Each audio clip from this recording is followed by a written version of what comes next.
Thanks for joining us this afternoon, America, on Indivisible with John Stubbins. I'm your host, John Stubbins. Welcome. I want to start off by passing on along our condolences. I know everybody has been doing it this week and through the weekend to the Trump family for the passing of Robert Trump, and rest in peace. Again, once our condolences go out to the entire family. I know it's probably been a tough couple days for them. Also, I want to just say this. The opening of the DNC last night was, it was an embarrassment. It was just really pathetic. And we'll get into some of that today with our guest. I want to bring on right now my guest, JD Rucker. JD is the co-founder of the AmCon movement and Freedom First Network, and he is the CEO of NQ Report. Welcome, JD. How you doing? Oh, I am great, brother. How are you doing? It's a busy news cycle right now, isn't it? Yeah, it is. Yeah, it is. It's good times though. These are good times. For the first time in a while, I think we've actually got some good news.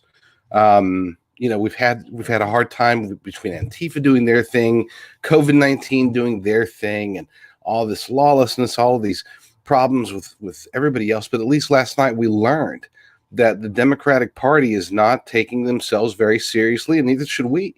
No. So good news. Day after the first opening of the convention.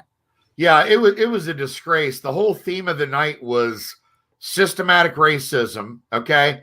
And it was I tell you, it was an embarrassment to watch them. They put together this group of young people to sing the national anthem, right? These are the same people that won't stand and put their hand over their heart for the national anthem. And now they want to, I guess, try to bamboozle all of us into believing that they're patriots and that they love the national anthem, right, JD? You know that there must have been like some really, really heartfelt debate over that. It's like, what do we do? Should we sing the national anthem or should we just skip it? I'm sure at least one person thought of, you know what, we should sing the national anthem, but let's kneel while we're singing it. Right. And let's only sing half of it. Right. Right. And then let's do the BLM national anthem before it. Right. The one that the NBA is doing. Right. So it made me sick to watch these people and how they just continue to perpetuate their identity politics, and how people just fall right in to their nonsense. It's like, these people, I'll say this, because I got to give credit where credit's due. The Democrats, when they decide to sign on something, they sing in unison, right? They're all on the same page, same talking points. You couldn't tell one from the other. It's the same line right on down the line. And they're propaganda masters. Sure. I got to give them credit. Mm-hmm. Oh, they are. And there's a difference, though, this year. So we've always seen every 4 years, and this has been for my entire lifetime, every 4 years during the convention, they do seem to get pulled together the same narrative. And it's to the point of that even the dissenters, like in 2016, the dissenter being, Bernie Sanders, for example, even the dissenters within the party were coming together during the convention to sing the same tune, as you say, right? Except the difference is that in the past, it's always been that tune is written by the moderates, the Democratic establishment. This is the first time what we witnessed last night, and what I anticipate we're going to witness ongoing from now until the end, until Election Day, is that the message is not being written by the establishment. This new message, this new Democratic Party, is being driven by that minority within the party, that loud, boisterous, demanding, and in many ways evil minority within the party. I don't know if anybody caught this, but one of the things they noted last night, you had Bernie Sanders, who basically said, look, the things that we used to be considered radical, right, are now part of the mainstream within the Democratic Party. Yes, I caught that. And look, we know how radical him, AOC, the squad, Presley, Omar, we know who they are, those of us that are paying attention. So yeah, we caught it. We definitely caught it. They had a speaker last night. I forgot her name. She's from Oklahoma. She's one of the environmentalist representatives of the far left. But one of the things that she said earlier during the day, during some Democratic youth council meeting, that was caught on tape. She said, we need to shoot for, as a party, we need to shoot for the abolishment, the destruction of colonization, whatever that means in today's world.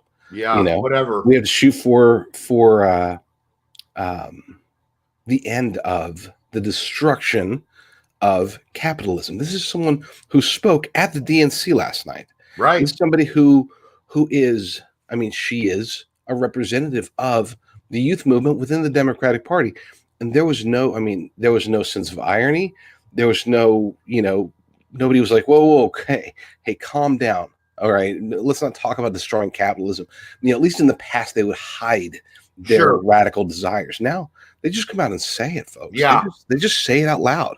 They don't care. They want you to know what they want because they feel that they've got the narrative right now, and it's either going to destroy them or it's going to destroy us. Okay, it literally either it destroys the Democratic Party, for an extended period of time if they lose, or it destroys America itself if they win. That's what we're faced with in November.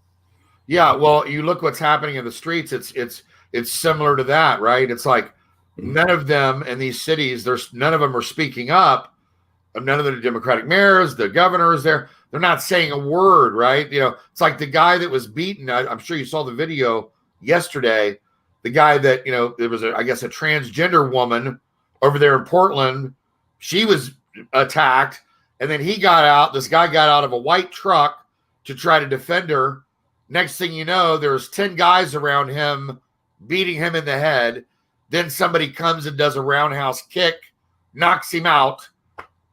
Nothing, not a word. I guess that's okay. Well, so the word for your viewers is that his name is Marquise Love. He goes by the name Lease Love. He is part of Black Lives Matter security in Portland. Think about this. This is the hey, you know what? We don't need police. We got this guy, Mr. Roundhouse Kick, who, listen, folks, if you haven't seen the video, don't. I'm serious. Don't see it. It's that devastating. Yeah. Okay, this is something that they're putting warnings. They were showing it on Fox News earlier. They're putting warnings. It's like, guys, this is pretty bad. This could have, and if they had reported the next day that he had died, it wouldn't have shocked me. That's how brutal it was. He had already gotten beaten down by several people. He was sitting in the middle of a street, and from behind him, this security, this is who they want to replace the police. Right. This gentleman by the name of the peaceful negotiators. Right. The peaceful negotiator. Yeah, he's the new variation of Ted Wheeler's. I guess the social workers that they're going to send out to take care of everything since there will be no police in Portland. Oh man, it is, and the part that's saddest is that so many on the left. I'm not talking about the radicals. I'm talking about the what I would have considered 3 or 4 years ago to be the lucid, left-leaning Democrats, the Democrats of, we'll say, Bill Clinton. Okay, these people who would normally see this and say, wait a second, that's too far. Today they're not saying that it's too far. Some of them are, and they're walking away from the party, but millions of them are saying, well, yeah, that kind of sucks, but I still hate Trump. Oh man, my Trump derangement syndrome is flaring up. I would almost rather see destruction and lawlessness rampant in more than just Seattle, more than just Portland, Chicago, or New York. They want to see it everywhere. And when I say they want to, I should say they're willing to let it be everywhere as long as they don't lose. This is this tribalism that's taken over both parties, granted, But at least with the Republican tribalism, we have somebody who's actually trying to, I don't know, help America versus the other side, that their ideology, their goals. Yeah. It involves destroying us. That brings me to this, because, Joe Biden, Barack Obama, you look at their 8 years in the White House, and I can't really think of anything that they accomplished. They, what, 150 billion over to Iran. Obamacare was a disaster. I'm just sitting here. They set us back in race relations 50 years by constantly drumming the beat of racial hustling. I just can't think of anything. But you look at President Trump, and for the Black community, he's accomplished so much. For America, he's accomplished so much. And so when you compare apples to apples and you look at them versus President Trump, what do they have? Nothing. So the accomplishments, at least from a Democrat's perspective, Barack Obama was an extremely successful president. How? Because he was able to, everything that he did was a stepping stone to where we are today. What, and everything chaos? that he did, yes. Chaos. Yes, but again, you have to look at this. Brother John, you cannot talk about Democrats from a perspective of being, number one, you can't talk about them as being, if you love this country. You can't talk about their successes from the perspective of, does it help America? You can't even talk about their accomplishments from the perspective of logic. Their accomplishments and the way that they see it is that number one, he was able to shift the narrative from basically a narrative that wasn't working for them any longer. They were before Barack Obama, they were the party that at least tried to associate themselves in general with workers, with the working class. They abandoned that in 2008 to embrace this brilliant new strategy that he said, look, forget about being identified with working class. We need to get into true identity politics. We need to embrace the cultural Marxists. This is, again, the Democratic Party. They said, you know what? He might be onto something. When they saw his success, they're like, this is it.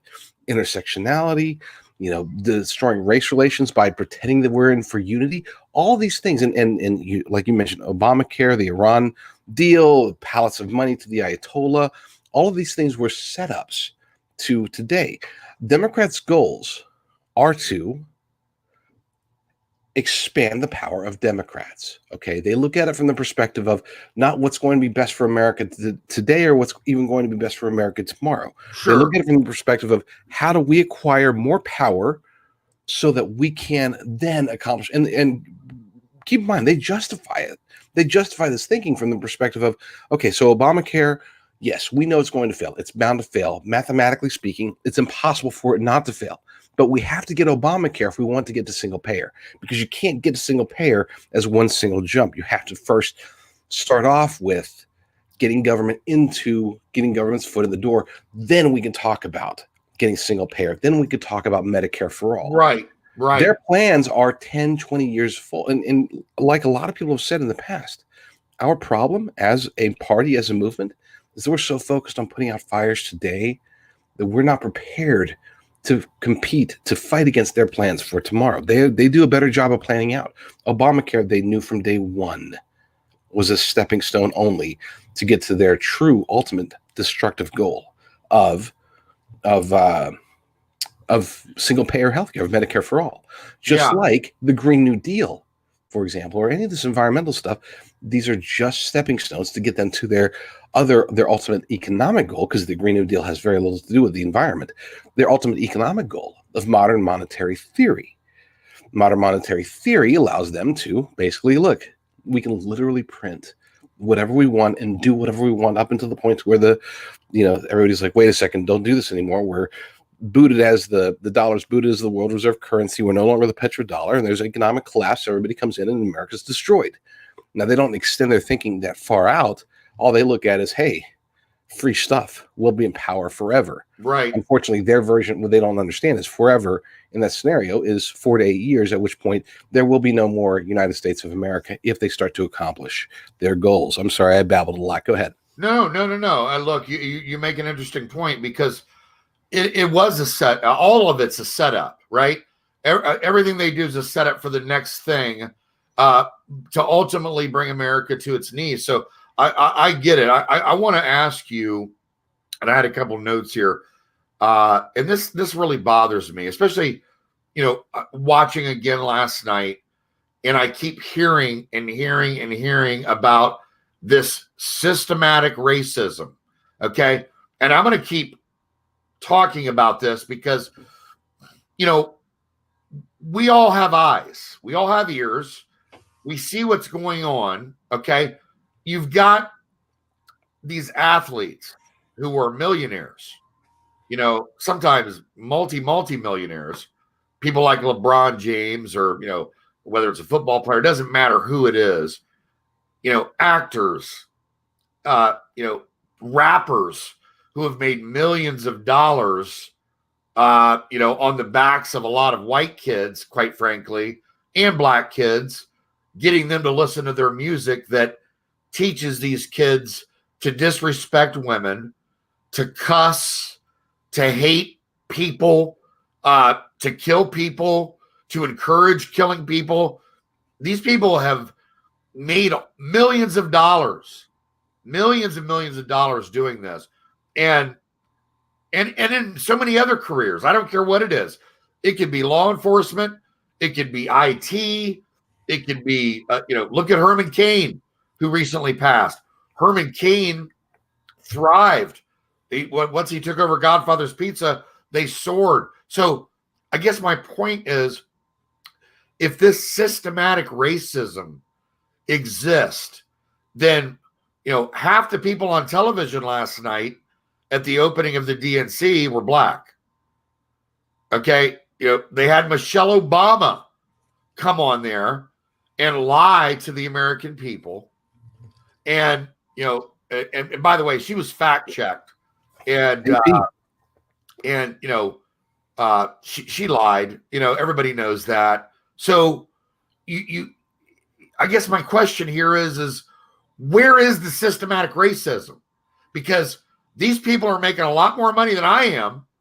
They're probably making a lot more money than you are. So I'm trying to figure it out. What am I missing? Where is that systematic racism, JD? So it's in the minds. There's two reasons that the modern Democratic Party pushes systemic racism as their narrative. Number one, and this is arguably the most important reason, they have to push systemic racism as the boogeyman, because in general, the vast majority of people out there, Democrats, Republicans, rich, poor, whatever, sure, they don't go out to their jobs or out to the streets or go to the stores. They can't see actual racism, generally speaking. They don't see it. It's not out there very much. I'm not saying that there's no racism. What I'm saying is that it's just not ubiquitous. It's not prevalent in their day-to-day lives. It doesn't, they don't go walk into a store and then all of a sudden they're this, and they don't experience true racism. So when you give it the label of systemic racism, it's racism that's there and you don't even see it. You don't even know it exists. It's systemic. Okay. So therefore it's still there and we still have a problem, and you have to vote for us because we are the party of identity politics. And so we need you to believe in racism of some sort, because if you know the truth, that America is the least racist country in the world, the least racist country in the history of the world. If you knew the truth, then you would realize there is no reason in the year 2020 to have a Democratic Party. So the second reason, let me ask you one quick question. Please. So I just want this from your point of view. How do they explain away then all of these people that I just listed in a wide swath of careers that are thriving as Black Americans? How did that happen with this systematic racism?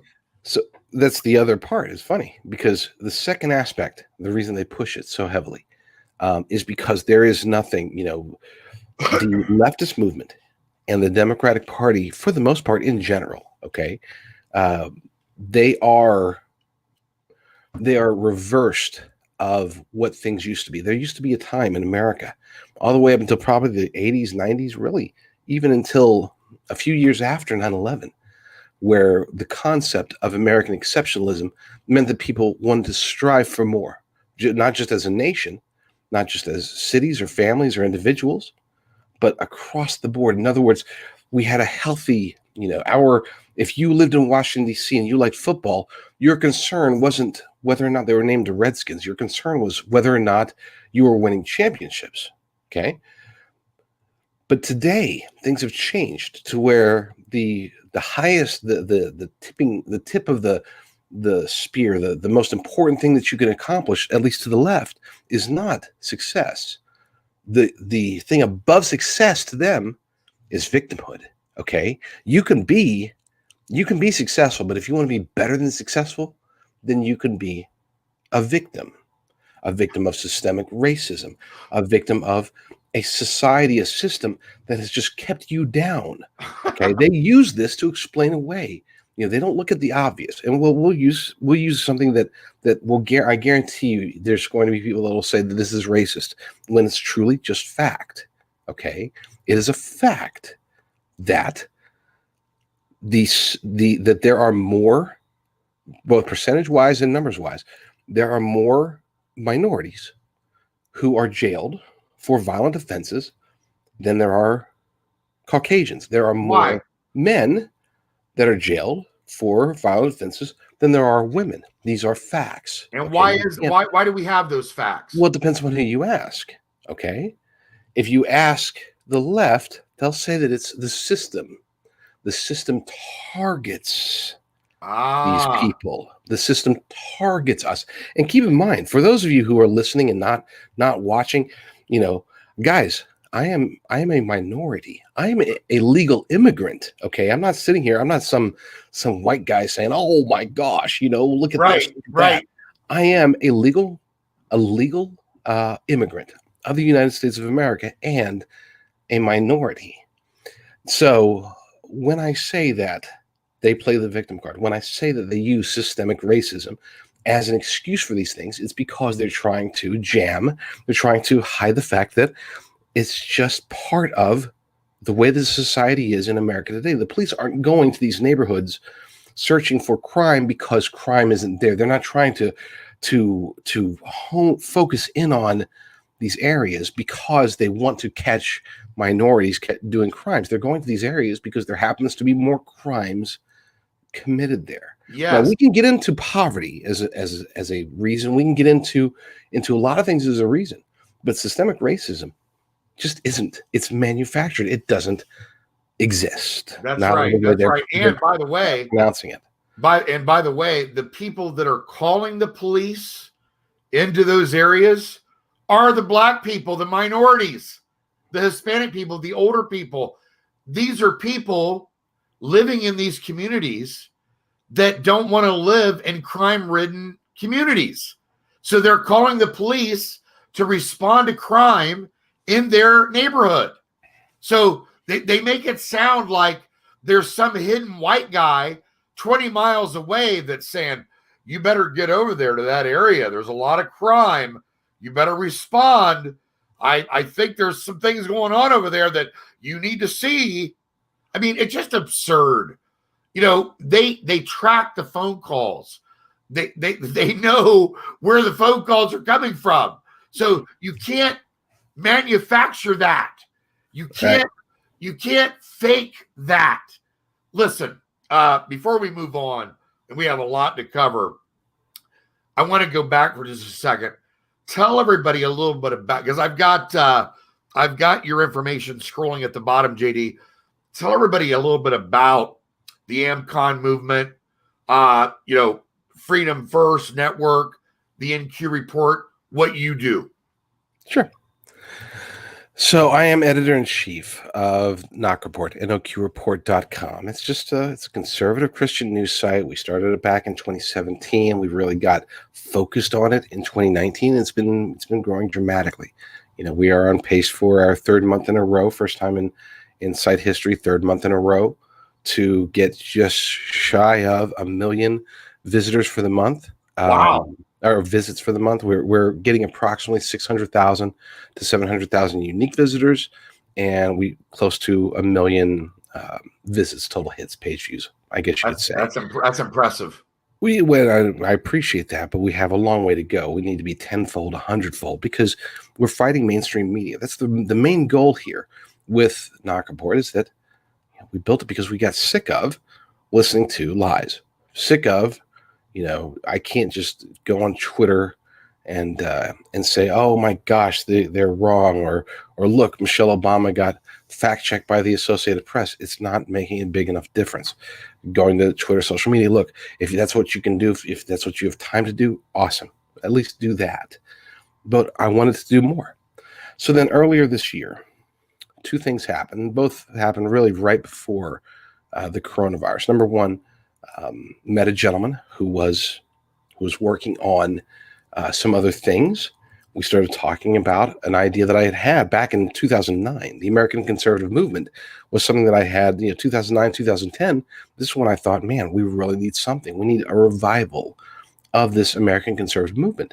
And as I was meeting with people, we were getting some ideas down on paper, getting some thoughts together, had some serious meetings, flew out to New York City once, and then Washington, D.C. twice to meet with people about forming the American conservative movement. But then this thing popped up that basically the Tea Party was there. And all of a sudden, it's like we were like, hey, this looks pretty good. Let's just focus on this. And there's no point of making this now, because with the Tea Party, it looks like, we disagreed with the lack of organization, but they had momentum, they had passion. So it's like, let's shelve the American conservative movement, see what happens with the Tea Party. And it did wonderful things for several years. But as of late, it hasn't been very active. And so earlier this year, we decided, let's go ahead and revive it. And so we did.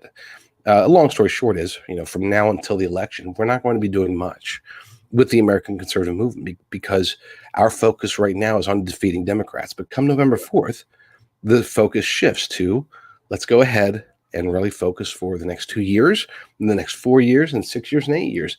Let's focus on not just beating Democrats, but also beating rhinos. Let's get some really staunch constitutional conservatives in there. Let's do what the Tea Party was doing, but let's do it in a more organized fashion. We actually have two former, well, I guess they're still co-founders, but two people who were co-founders of the Tea Party who basically, look, we're going to do this more organized. We're going to do this more, I guess you could say, not allow it to be co-opted the way the Tea Party was, and they both agreed, and so they're already signed on board. But again, that doesn't even really push forward until November 4th.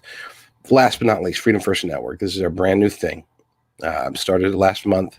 Same partners that are involved in the American conservative movement. We're trying to get some awesome shows together and offer people, conservatives, not just a place to find conservative and patriotic shows, but also for people who want to get involved and do their own shows.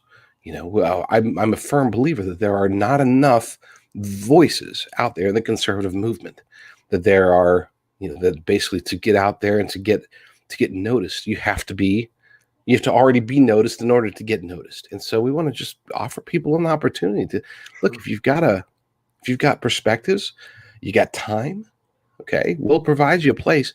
Let's get your shows out there. And so that's how that started. That's a fantastic idea. And by the way, I'm a friend of Michael Johns. I'm assuming Michael's one of the guys you were referring to.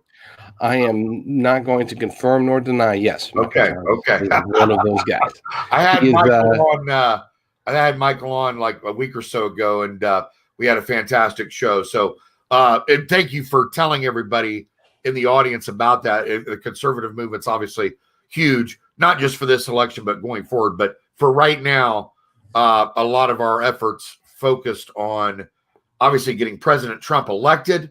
Yes. getting conservatives elected that are running. Like I'll give you an example. My friend Errol Weber out in Los Angeles, and California. Exactly. I've got a friend of his, Joe Collins, coming on next Monday, the 24th, who's running against Maxine Waters. And boy, wouldn't we like to get Maxine Waters out of office? She's she's encouraged this violence all along the way, and she's a horrible, horrible example and representative coming out of Los Angeles. I don't know how people vote for her. Anyway, moving on. Biden did an interview yesterday with Cardi B. Okay. Now, I full honesty, I don't know who Cardi B is. I've seen her video, with Biden. I've seen her on Facebook, on Twitter, make a statement here and there, but I don't know who she is. But I dove in and, after seeing her with Biden and listening to other people talk about who she is, I did a little digging, and she's just total filth. Okay. This music video she just did, one of the first things out of her mouth is how it's a whorehouse. Look, I'm an American man. I'm a patriot. I'm a military veteran, but I'm a Christian first. I believe in God. Whores don't live around here. So, I'm not into that. And this whole it ties into this whole abortion thing, and how the Democrats are supposedly, Catholic, Christian, this, that, the other thing. But look back on 2012 at the DNC. They banned God. I keep bringing this up. They banned God at the DNC on national television. And now they're going to lecture to us about God. They're going to try to invoke God. It's like I mentioned earlier with the Star Spangled Banner last night. They put together this rendition of this youth choir that shows their diversity, which is all Hollywood nonsense, propaganda to make it look good for the cameras. Like I said, they don't believe in the Star Spangled Banner. They don't even stand up for it. They kneel. They don't put their hands over their hearts. And it's like this with abortion, and the same thing with God. It's like, what it is? And I saw something about this, about defund police. Hitler defunded the police. What was it? 1933? Or was it 41? I gotta look back at my dates. But you look back, it's the same playbook, right? So all they're doing is recreating this same history where they lie to people, they bamboozle and dazzle people, okay? But they're all lies. They're all lies. So I'm tired of hearing about how the Democratic Party loves God. And because I'm going to tell you right now, that over everything else, and all of the rest is bad, but that really upsets me, because not only did you ban God, but now you're mocking God. My God. Okay? So I wanted to get your opinion on that and how it ties in to this BLM Antifa thing, this, Chinese Communist Party thing, this Maoist Marxist movement thing that they're perpetuating on us. Well, that's actually a very huge question, and with an extremely important answer. Number one, they are not, and they are very lucky that their base generally hasn't read Romans 1, because it talks about them. Right off the bat, the entire chapter is basically referring to them. You could also look at Isaiah, those who call good evil and evil good. What you're describing, and literally all of it, from the Black Lives Matter movement, which is allegedly against racism, and yet their entire movement is based on neo-Marxism. I don't see how those are conflated, but they are. When you have them addressing from a Christian perspective their ideology out of one side of their mouth, and then on the other side of their mouth, they're promoting abortion on demand. They're promoting, it's not just the old Democratic mantra of abortion should be safe, legal, and whatever, affordable or something like that. Rare. There's rare. How can you have such cognitive dissonance within a party, within everything they're saying and everything they're doing? And the answer to the question is the same answer to the question of how can we possibly have 57 Heinz varieties of genders? How can we possibly say out of one hand that you can get banned for quote unquote dead naming somebody, but you can't get banned if you, and by banned I'm talking about deplatformed on any of these various channels. You can't get banned for doing things that are truly legitimately evil. For example, promoting pedophilia, Right. Openly. Where does all this come from? It comes down to one thing, and this is the driving force that they must accomplish. People talk a lot about cultural Marxism. They talk about the Frankfurt schools. They talk about the roots over the last 100 years, this development of where we are, where we were into where we are, basically taking Marx's ideas, Marx's philosophies, and modernizing them into something that could possibly work. And not work in reality, work in, work to the perspective of being successful to, as far as an installation. All this comes down to one single thing, John, and that is they must create what's called a post-truth society. I think everybody's heard of postmodernism. Okay, in postmodernism, basically the idea is that there is no absolute truth. This has been popular for decades. The idea that, I don't believe in the Bible because I don't believe in absolute truth. I don't believe in the Constitution because I don't believe in absolute law. I don't believe in any of these absolutes. Okay, we thought that was bad, and it was bad. But it's been being replaced systematically by something even worse. In the postmodern society, there is no absolute truth. Whereas in the post-truth society they're trying to create, there is an absolute truth, and it's independent. It's individualized. In other words, my truth supersedes real truth. If I say that I am a woman, how dare you tell me that I'm not? If I say I look up and the sky is purple, how dare you tell me that it's not purple? Because to me, it is purple. And you are a bigot, and you need to be jailed and deplatformed if you don't agree with me that my sky is purple.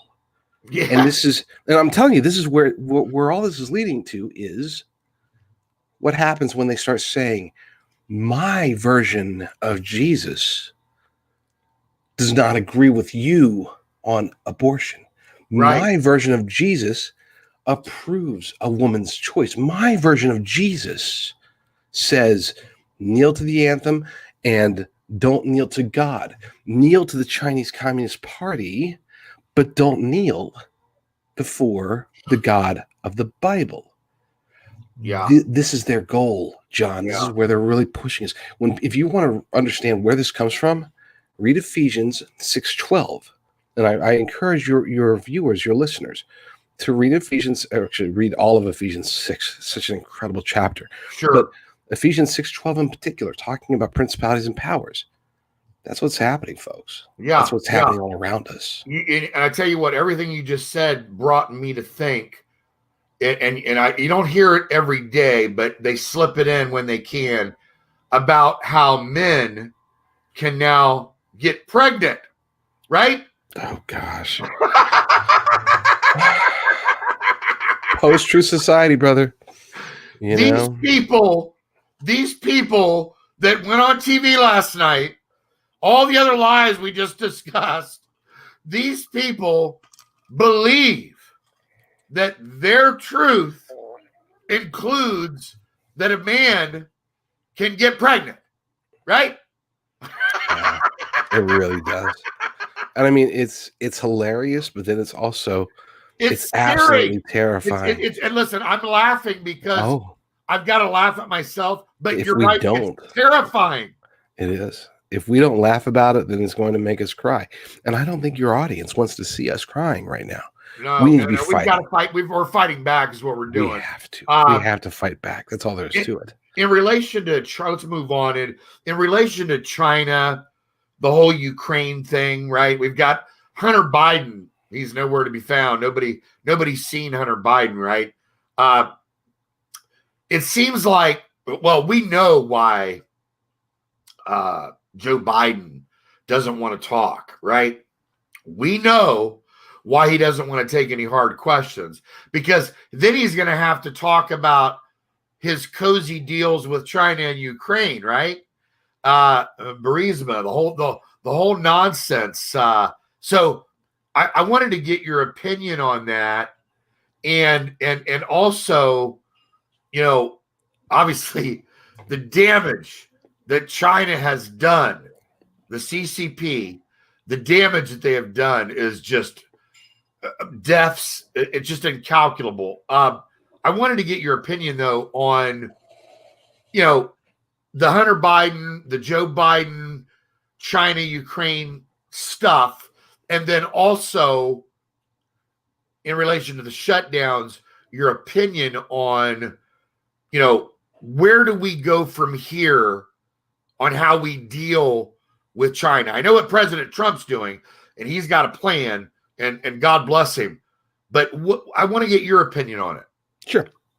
So as far as Joe Biden, Hunter Biden, China, Ukraine, these are things that, unfortunately, for now and probably forever, we're not going to hear very much more about it.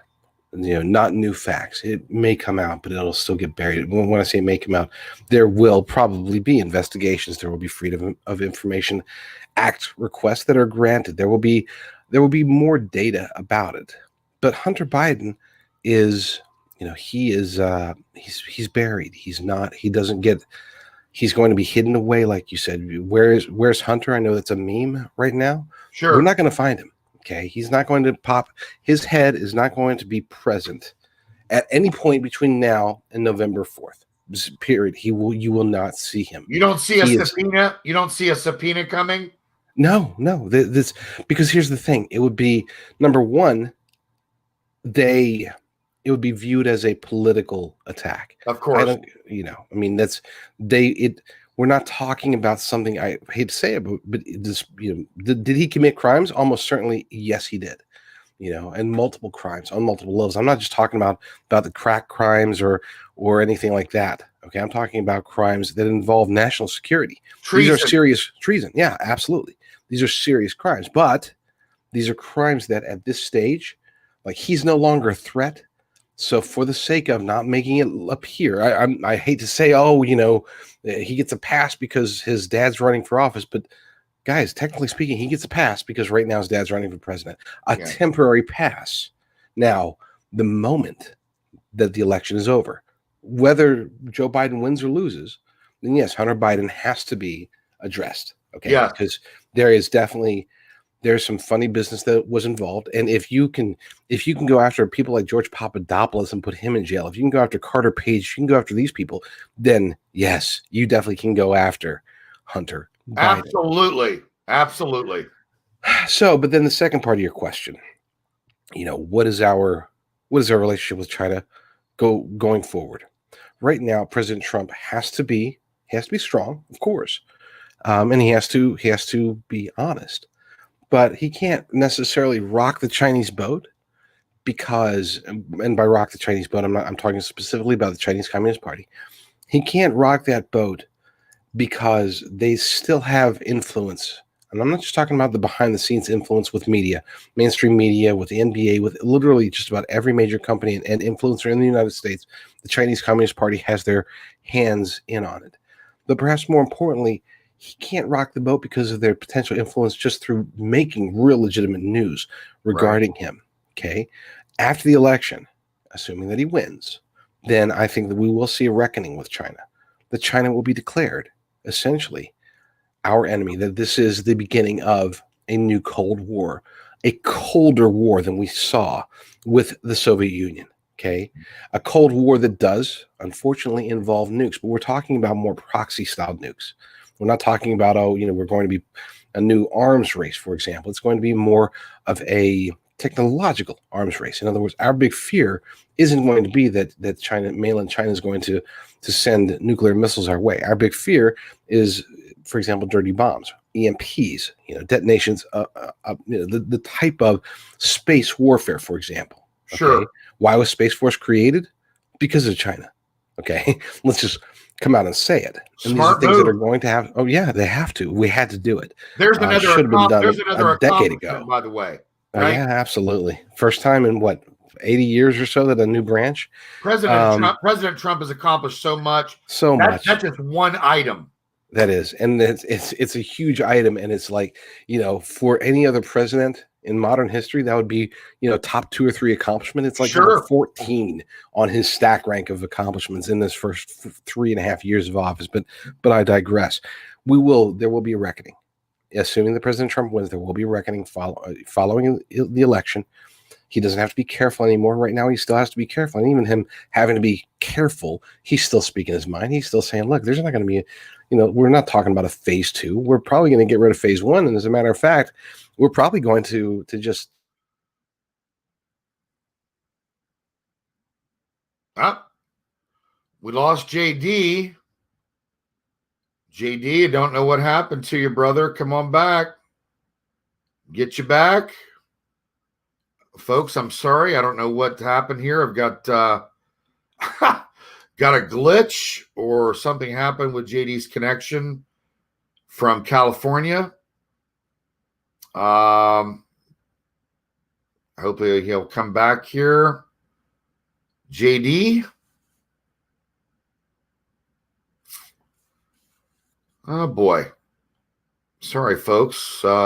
Sometimes this happens. Well, while JD's away, I want to go on and I want to talk about Bill de Blasio and Cuomo. Cuomo last night gets up on national television and he goes, I mean, this guy's amazing, right?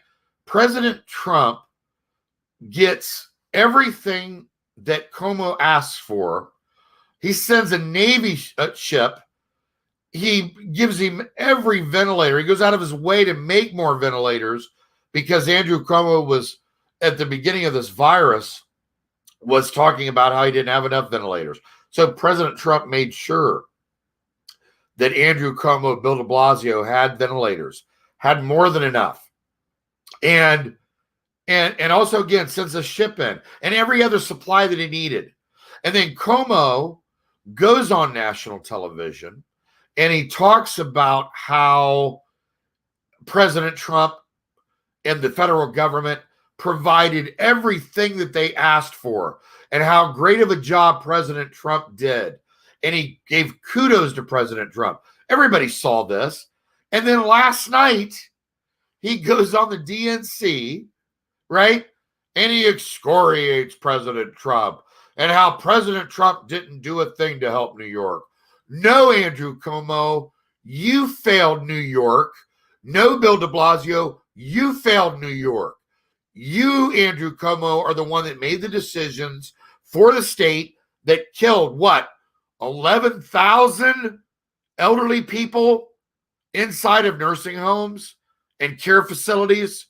That is on you, Cuomo. President Trump provided everything that you needed and asked for, and you went on national television and you admitted it.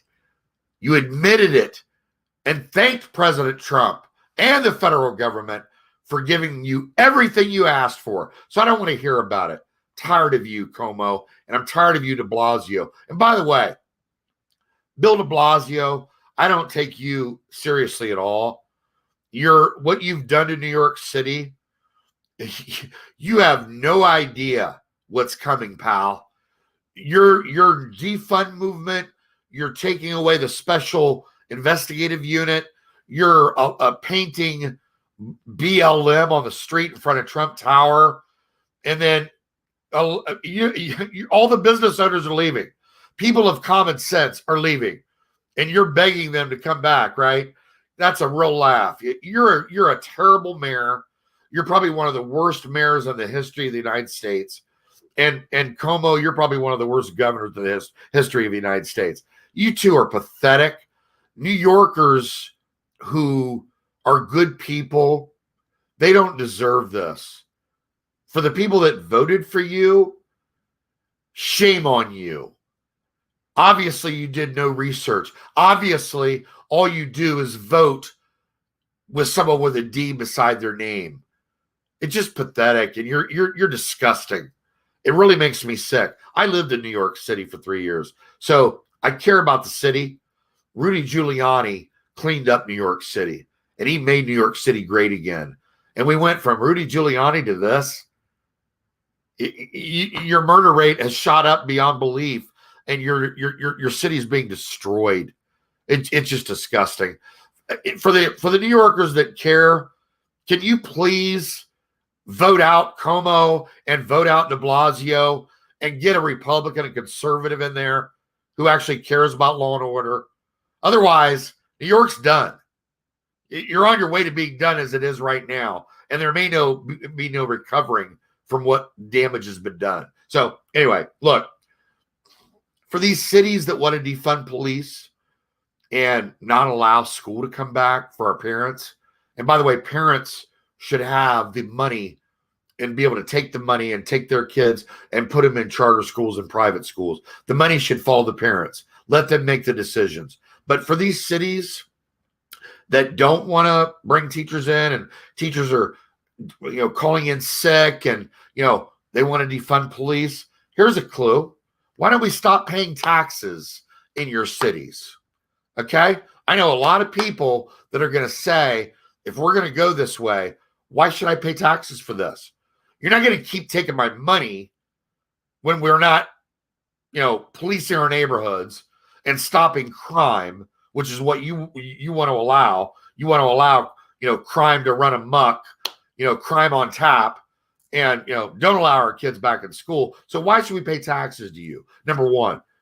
Number two, and I wanted to get into this Black Power BLM. I go back to this Black Power BLM ties to the CCP that we discussed with Trevor Loudon and the Black Liberation Army.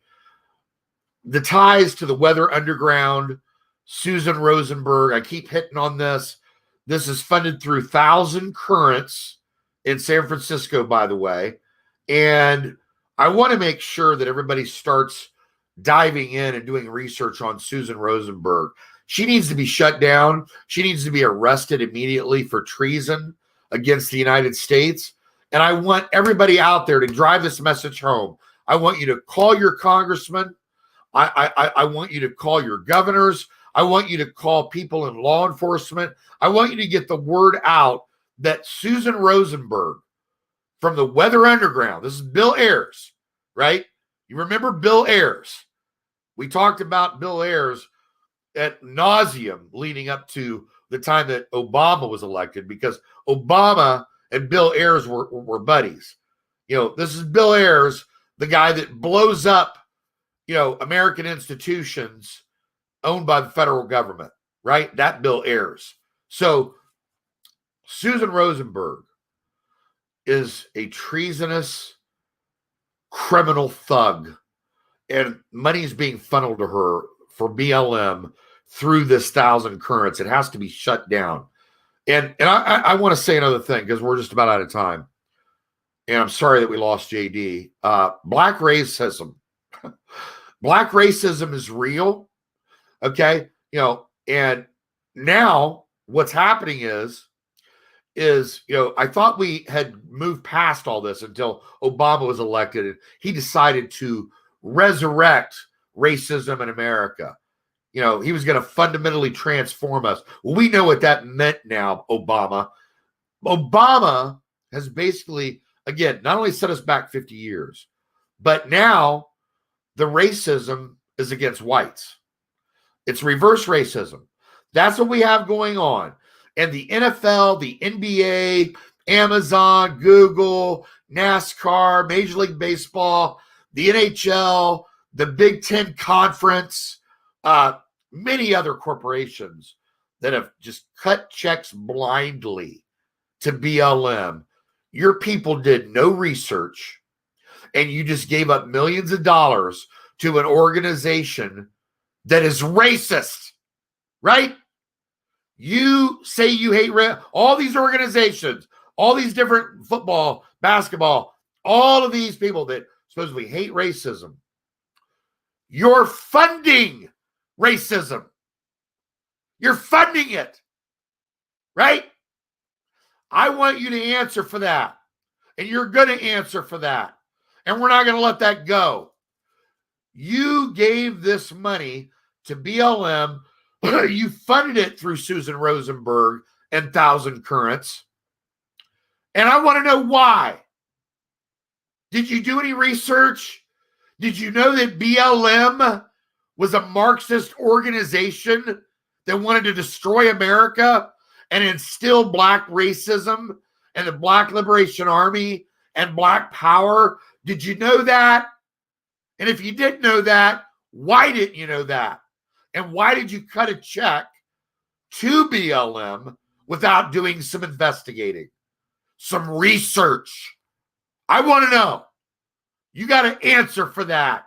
NFL, NBA, Amazon, Google, NASCAR. You have to answer for that. And before we go, I also want to add this. Presley, Omar, AOC, Maxine Waters, all of these people that have propagated and perpetuated and gone on and talked about how they want to get their people, their followers to get up in your face and cause conflict. They have promoted violence. They've been doing it since the day that President Trump was elected. They're calling for violence in the street. And guess what? They've gotten violence. People are dying. People are being assaulted.